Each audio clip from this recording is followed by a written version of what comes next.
brought to you by Silver Pumps. Top quality और consistent performance के लिए सिर्फ सिल्वर पंप्स नाम याद रखना।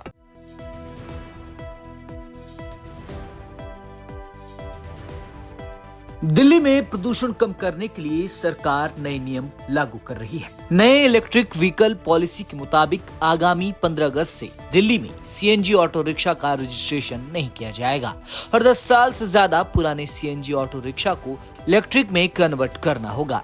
इस पॉलिसी को लेकर जो सबसे बड़ी खबर है वो ये है कि एचटी की एक रिपोर्ट में इस इलेक्ट्रिक व्हीकल पॉलिसी मामले से अवगत अधिकारियों के हवाले से बताया गया है कि इस मसौदे के मुताबिक अगस्त 2026 से गैर इलेक्ट्रिक दोपहिया वाहन यानी स्कूटर और बाइक के रजिस्ट्रेशन पर प्रतिबंध लगाने की भी उम्मीद है।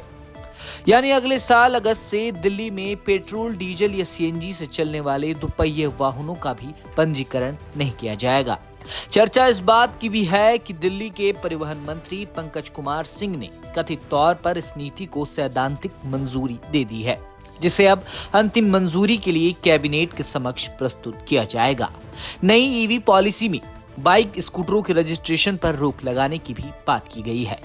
अगस्त 2026 के बाद अगर ऐसा होता है तो बाइक, डीजल या सीएनजी से चलने वाले वाहनों का रजिस्ट्रेशन नहीं होगा। इसका ये मतलब नहीं है कि दिल्ली में बाइक और स्कूटर चलने बंद हो जाएंगे। बाइक और अन्य दोपहिए वाहन चलेंगे, लेकिन फिर पेट्रोल, डीजल से चलने वाली नई बाइकें और स्कूटरों को नहीं खरीदा जाएगा।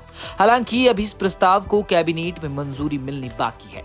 नई इलेक्ट्रिक व्हीकल पॉलिसी में अगर इस प्रस्ताव को मंजूरी मिलेगी तो ही दिल्ली में बाइक और स्कूटरों के पंजीकरण में रोक लग पाएगी।